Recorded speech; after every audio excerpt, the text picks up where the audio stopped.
안녕하십니까. 몽골 선교사 박경숙 목사입니다. 전봇대 십자가, 하늘뜨락 출판사, 옷이라도 팔아야지. 2007년 11월 9일. 오늘은 지난주에 개척한 제5교회에 가야 하는 날인데 기차표 값이 없어서 걱정을 했는데 새벽 예배 마치고 암갈당 성도가 10,000원을 헌금해서 그 돈으로 가는 것만 우선 사라고 했다. 올 때 것은 오늘 내가 이곳을 떠나기 전에 하나님께서 주실 것이라고 했다. 그리고 믿음으로 기다렸는데 떠나기 바로 직전까지 돈이 오질 않았다. 그래서 할 수 없이 도서관 사서 버드러에게 65,000원을 빌려 샤튼 교회를 향해 출발했다. 조금이지만 생활비를 주고 올 수가 있기에 참으로 감사했다. 아침부터 본부교회와 제2, 3, 4, 5 지교회들에서 돈을 보내달라고 연이어 전화들이 왔다. 지원 요청을 해오는 내용들을 살펴보니까 어느 것 하나 소홀할 수 없는 것들이 없었다. 특히 영하 2, 30도를 오르내리는 혹한의 날씨 속에서 방을 덮일 석탄과 교회에서 생활하는 오갈 곳 없는 사람들을 먹일 식량이 떨어져 가고 있다는 소식이 가슴을 아프게 했다. 그런데 선교비 통장을 찍어보니 달랑 3,000원이 남아 있었다. 이제 선교비도 월말까지는 당분간 올 곳이 없다. 그래서 생각도 못해 한국에 나가시는 선교사님들로부터 싸게 사놓았던 옷 등이 돈이 될 만한 물건들을 챙겨 차에 싣고서 그거라도 팔아보려고 시내 길거리로 나가서 좌판을 벌였다. 오늘은 영하 24도라고 했다. 거기다 바람까지 불어 얼마나 추운지 지나가는 사람들에게 제자 절러와 워십팀 단장인 하자 그리고 상건이가 함께 나가서 옷 사세요 하고 큰 소리로 외치는데도 뺨이 얼어서 소리는 나오지를 않고 입만 조금씩 움직여졌다. 길거리를 지나가는 사람들도 너무 추우니까 힐끗 쳐다보고는 좀처럼 사지를 않고 종종걸음으로 지나쳐 가버렸다. 5시간째 길거리에서 떨면서 옷을 팔았지만 저녁 때까지 3만 원 정도를 벌었다. 그래도 그것도 다행이라 생각하고 교회로 되돌아왔다. 돌아오는 차 속에서 말을 하려는데 턱이 얼어 입을 열면 덜거덕거리기만 했다. 어제 번 3만 원을 우선 제일 급한 지교에 보내주라 하고 출근을 했다. 출근을 해서 말씀을 묵상하고 나서 메일을 확인했다. 사랑하는 전도사님께 제목을 보니 민경호 학장님이 보내신 메일이다. 나는 기쁜 마음으로 메일을 열었다. 그런데 메일을 읽던 나는 나도 모르게 주여 하고 외쳤다. 학장님께서 후원금을 입금해 주신 것이다.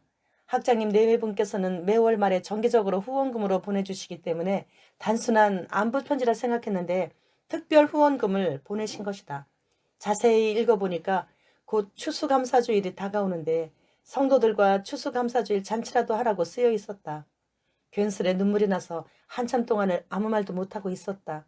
앞에서도 말했지만 나는 민 학장님 가정이 하나님께서 내게 보내주신 가브리엘 천사 가족이라는 생각이 들 때가 많다. 매월 말이면 50만 원씩 지금까지 단 한 번도 거르지 않고 몇 년째 후원금을 보내오시고 2층까지 있는 큰 주택을 구입하여 헌납하셔서 몽골의 고아들에게 보금자리를 마련해 주시고 오지 학생들의 통학과 전도를 위해 사용하라고 일제 8인승 승용차를 구입해 주시고 나와 솝다 그리고 홍정희 선교사의 미국 바인신학대학원 등록금을 대주시고 뿐만 아니라 성탄절, 부활절, 추석, 설, 추수감사절 등에는 선교비 외에도 이렇게 2, 300만 원씩 따로 1년에 몇 차례씩 특별 후원금을 보내주고 계신다. 그러면서도 본인은 정작 10년도 넘은 차를 덜덜거리며 끌고 다니시면서 지금까지 그림자처럼 돕는 손길이 되어 그렇게 살고 계신다. 난 사실 이번 간증집을 쓰면서 가장 고민스러워했던 부분이 바로 민경옥 학장님과의 관계였다. 민 학장님은 몇 년 전 나를 후원하시겠다고 작정하시면서 한 가지 조건을 제시하셨는데 그것은 자신이 한 일들이 사람들에게 알려지지 않도록 내가 각서를 쓴다는 조건이었다. 성경 말씀대로 오른손이 한 일을 왼손이 모르게 해달라고 하는 부탁이셨다. 그래서 그동안 몽골 성도들에게까지 응답 천사라는 말로 후원자의 이름을 대신하면서 기도하게 했다. 그런데 간증집을 쓰면서 공개를 결심하지 않을 수 없었다. 왜냐하면 민 학장님의 이야기를 빼고 나면 몽골에서의 사형 일기가 절름발이가 될 수밖에 없기 때문이었다. 민 학장님은 나 외에도 몽골의 다른 빈민 구호단체와 태국, 캄보디아, 탄자니아 등에 지속적으로 후원금을 보내고 계신 것으로 알고 있는데 역시 그렇게 소리 소문 없이 하고 계신다. 월급을 타서 기본적인 생활비 외에는 모아서 모두 그렇게 쓰고 계신다. 민 학장님 아들인 영주는 중국에서 공부를 할 때 장학금을 매번 탄다. 그럴 때마다 매번 꼴찌에서 두 번째 하는 우리 아들 상건이에게 주었고, 따님인 지은이는 국제 오지 후원회를 결성해서 현재도 나에게 도움을 주고 있다. 결단코 말하지만 난 그 두 분께 사전에 단 한 번도 물질이 필요하다는 메일을 보내거나 전화를 한 적이 없다.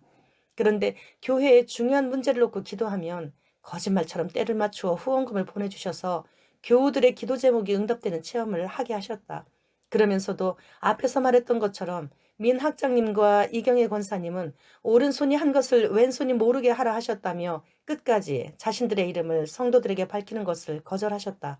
그래서 성도들에게 어디서 후원금이 왔는지를 말해주고 그분들을 위해 기도해드리라고 말을 하긴 해야 하는데, 성함을 말할 수가 없어 응답 천사께서 응답해 주셨으니 응답 천사를 위해 기도해달라고 말하곤 했던 것이다. 응답 천사란 이름은 내가 편의상 붙인 이름이다. 응답 천사라고 이름을 붙인 이유는 우리 교우들이 큰 문제에 부딪혀 금식하며 기도할 때마다 거짓말처럼 그 두 분을 통하여 적지 않은 물질이 해결되었기 때문이다.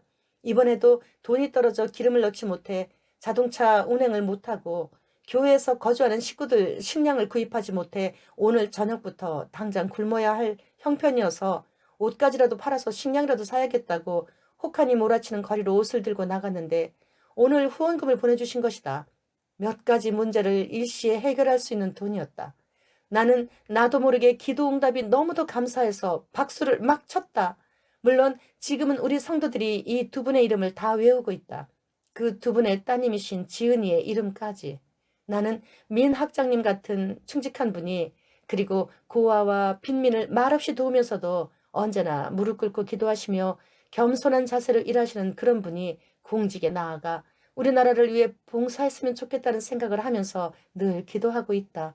물질을 보내주어서가 아니라 물질을 보내주시고 나서도 언제나 겸손하게 기도하면서 그림자처럼 말없이 그 자리에 든든한 버팀목이 되어 서 계시기 때문이다.